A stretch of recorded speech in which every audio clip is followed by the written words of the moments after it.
Good afternoon students. इस video के द्वारा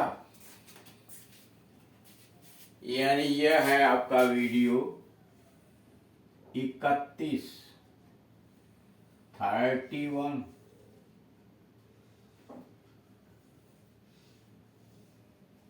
इस वीडियो के माध्यम से मॉडल एक्सिलरीज वह सहायक क्रियाएं जो मुख्य क्रिया की मूड प्रदर्शित करने में सहायता प्रदान करती हैं, उसके संबंध में जानकारी प्राप्त करेंगे। इसके पहले वाले वीडियो में कैन, कुड, मे, माइट यह हो चुका है। यहां है would, should, must, ought to.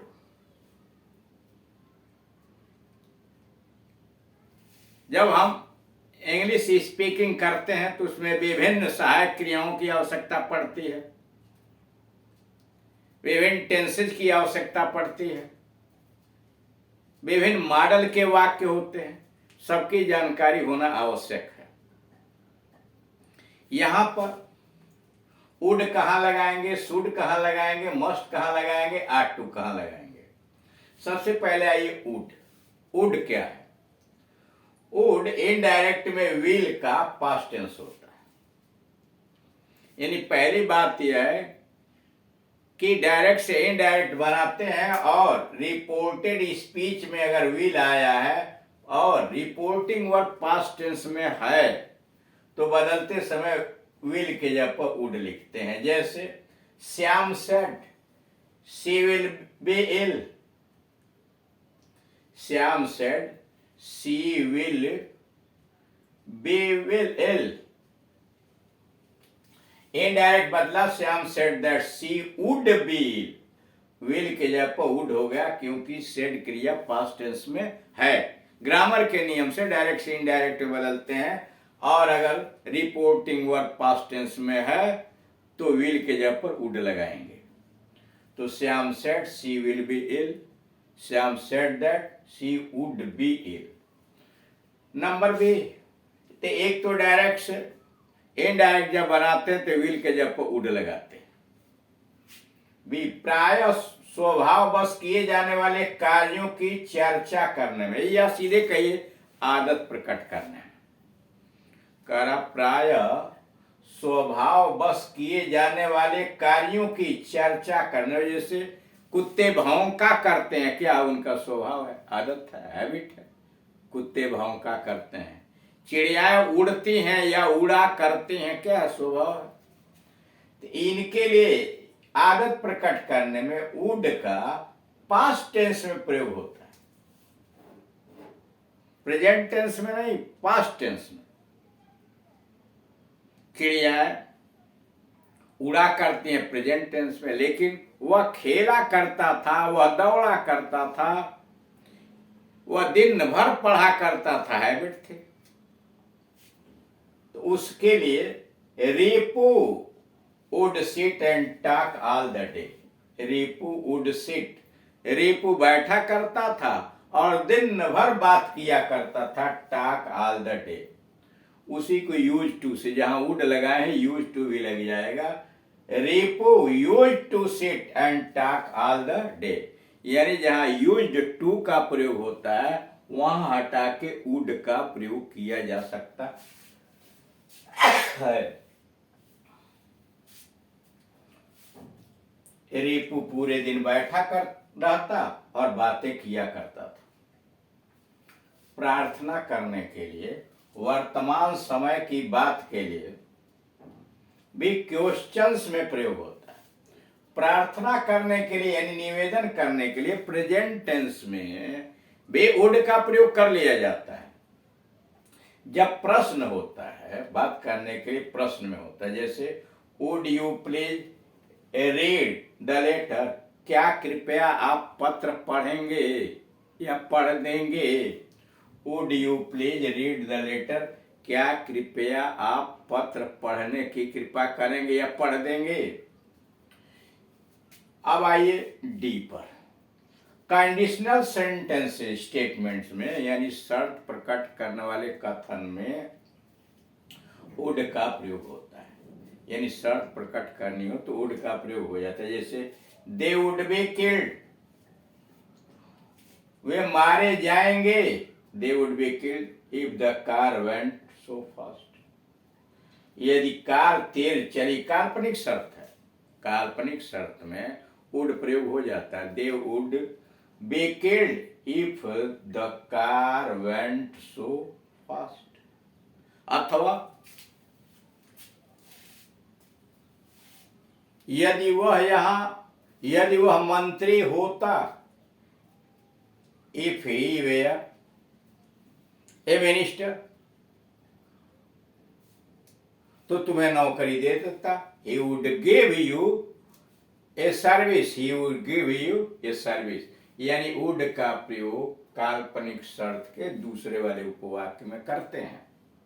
If I were a bird, अगर मैं चिड़िया होता तो बहुत ऊंचा उड़ता है। If I were a bird I would fly very high, I would fly very high. तो अब यहां देख रहे हैं आई वुड फ्लाई, वुड लगाया जाता है जब उसमें जहां काल्पनिक शर्त आई हो।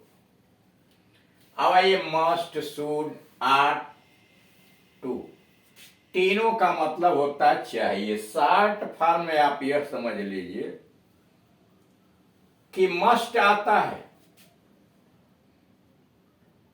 निश्चित किसी कार्य के निश्चितता के लिए, अनिवार्यता के लिए जरूरी काम है, वह मस्ट आएगा।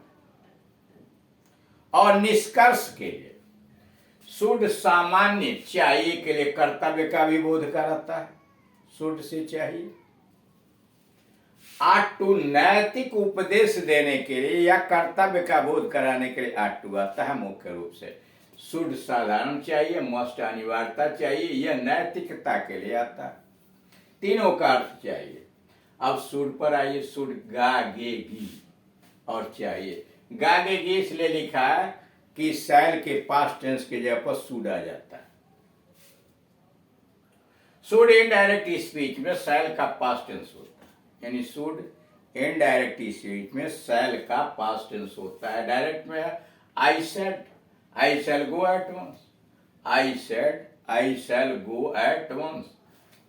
Indirect I said that, I should go at once, I said that I should go at once.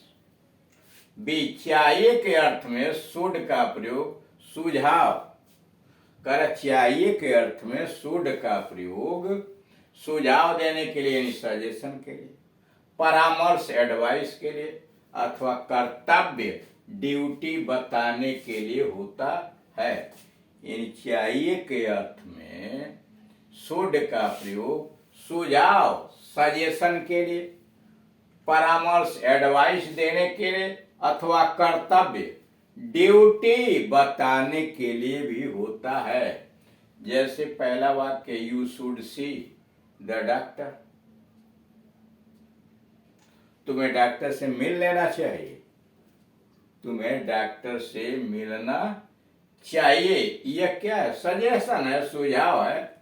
You should help the poor, duty है, कर्तव्य बता रहा है। You should help the poor, तुम्हें गरीबों की सहायता करनी चाहिए, ड्यूटी। अब आइए मस्ट पर। मस्ट से अनिवार्यता या निष्कर्ष प्रकट होता है। मस्ट का मतलब ही चाहिए, शुड का मतलब ही चाहिए, लेकिन शुड से अनिवार्यता या निष्कर्ष का बोध नहीं होता है।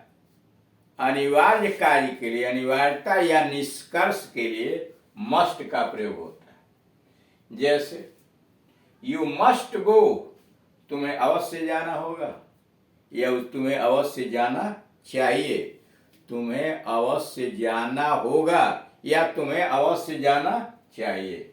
दूसरा, you must not leave the room, निषेधाज्ञा यानी मनाही है, तुम्हें कमरा निश्चित रूप से नहीं छोड़ना चाहिए। You must not leave the room, तुम्हें कमरा निश्चित रूप से नहीं छोड़ना चाहिए।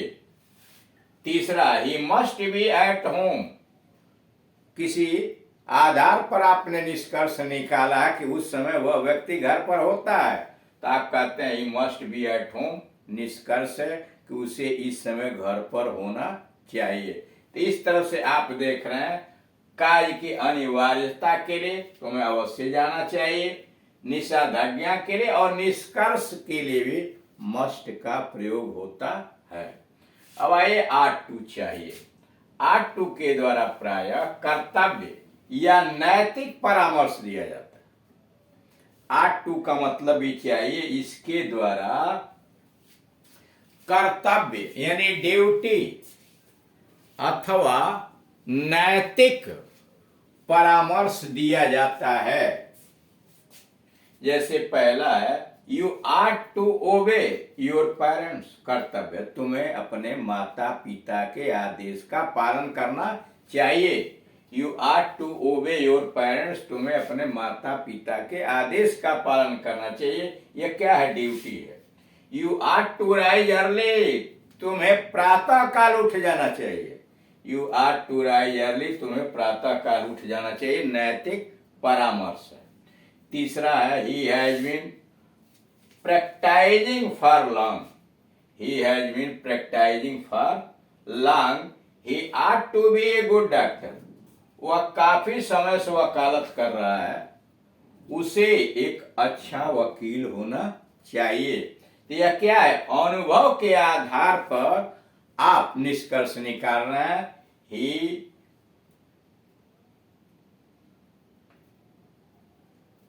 Has been practising for long, वह लंबे समय से वकालत कर रहा है। He ought to be a good lawyer, उसे अच्छा वकील होना चाहिए। इस तरह से would, should, must, ought to का प्रयोग आपने इस वीडियो के अंतर्गत देखा, यानी मॉडल ऑक्सिलरी वर्ब्स का प्रयोग कैसे किया जाता है, इसको प्रदर्शित किया गया। Thank you.